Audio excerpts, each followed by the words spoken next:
Hola, mi nombre es Ariana Sarail Garza Moreno y en este podcast voy a hablarles sobre las 4 evidencias realizadas durante el semestre de la materia Estudios Regionales de América. Cada evidencia me permitió aprender diferentes procesos históricos, políticos y económicos que han marcado la historia del continente y sobre todo entender mejor el papel que México y América Latina han tenido en el mundo. En la primera evidencia trabajé con 4 lecturas sobre la historia de América y América Latina. Lo más importante de estas lecturas es que me permitieron ver nuestro pasado desde una perspectiva distinta, dejando atrás el eurocentrismo y valorando las raíces propias del continente.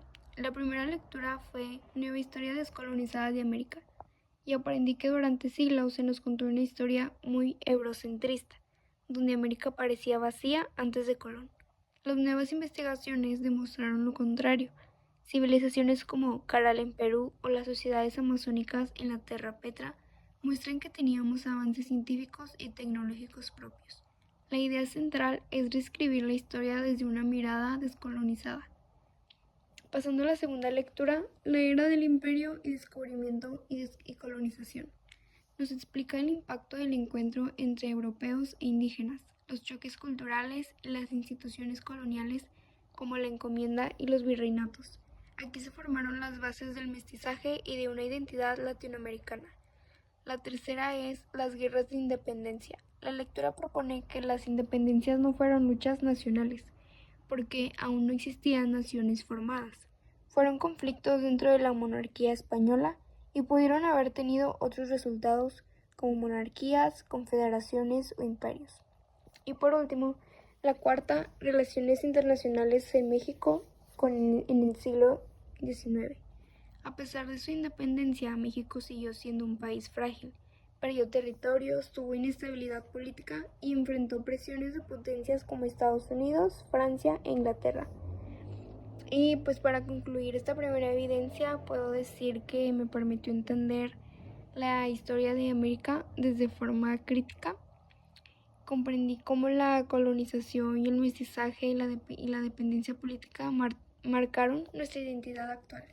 También entendí que muchos problemas actuales tienen raíces profundas en nuestro pasado y fue clave porque me ayudó a tener una base sólida para comprender lo que estudiaríamos después.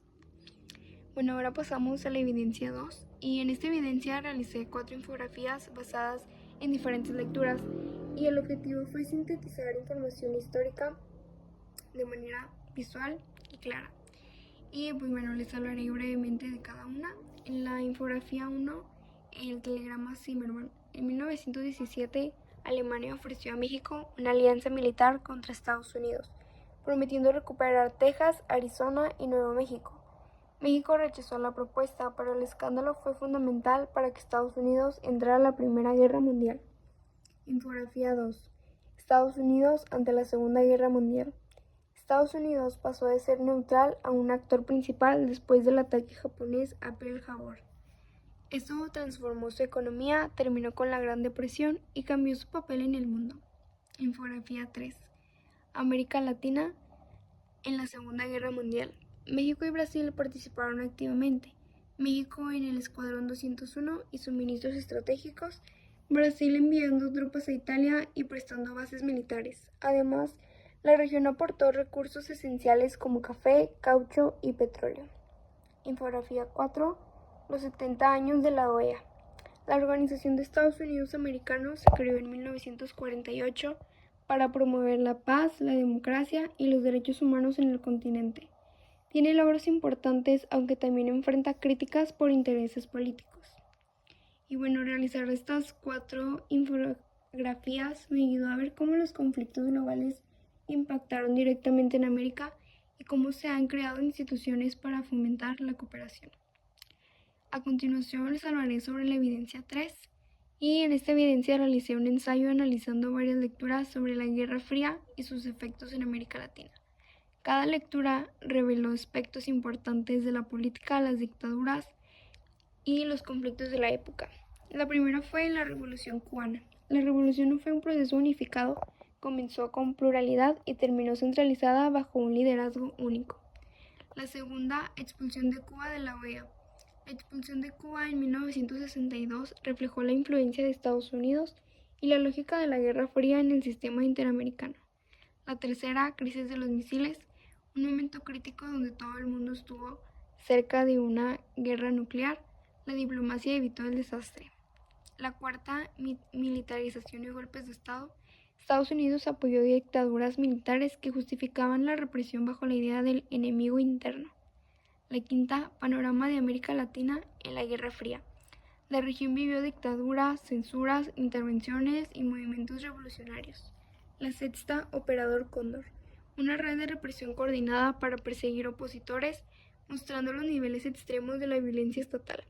La séptima, Guerra de las Malvinas, un conflicto usado por la dictadura argentina para ganar apoyo interno, pero que terminó acelerando su caída. Y por último, golpe de Estado en Chile. La intervención de Estados Unidos y la dictadura de Pinochet marcaron profundamente la historia del país. Y concluyendo, esta evidencia me ayudó a comprender la relación entre el autoritarismo, intervenciones extranjeras, memoria histórica y desigualdad. Me permitió reflexionar sobre lo frágil que puede ser la democracia cuando no existen límites al poder. Considero que fue una de las evidencias más importantes porque conectó hechos históricos con problemáticas actuales como la desigualdad, la violencia y la lucha por los derechos humanos. Y por último les hablaré de la evidencia 4. Esta se centró en analizar lecturas sobre el neoliberalismo, el consenso de Washington, el TEMEC, los riesgos políticos actuales y el avance del autoritarismo en América Latina. El primero es el neoliberalismo y consenso de Washington. Y comprendí que las políticas neoliberales buscan estabilidad, pero también generaron desigualdad y debilitaron el Estado. El segundo fue del Telecán al TEMEC. Y aunque el TEMEC parece más moderno, sigue manteniendo la misma lógica neoliberal y coloca a México en una posición subordinada frente a Estados Unidos. El tercero fue índice de riesgo político en 2025. Los principales riesgos internos son la inseguridad, la corrupción, la debilidad institucional y el autoritarismo. La cuarta fue del populismo al autoritarismo en Venezuela y Nicaragua, y ambos países cayeron en autoritarismos legales donde líderes modificaron leyes para mantenerse en el poder. La quinta, crisis del multilateralismo y la cooperación internacional se ha debilitado y algunos países incluso cuestionan instituciones como la Corte Interamericana. Y bueno, esta evidencia me ayudó a entender cómo las decisiones económicas y políticas impactan directamente en la vida de las personas. También comprendí la importancia de instituciones fuertes, transparentes y democráticas, y cerró el panorama completo sobre los retos actuales de América Latina. Y bueno, concluyó este video diciendo que pues a través de estas 4 evidencias pude conocer mejor la historia, la política, la economía y las relaciones internacionales de América y de nuestra propia región. Cada evidencia me dejó aprendizajes valiosos y me ayudó a desarrollar habilidades como el análisis crítico y la comunicación clara. Y eso sería todo. Muchas gracias.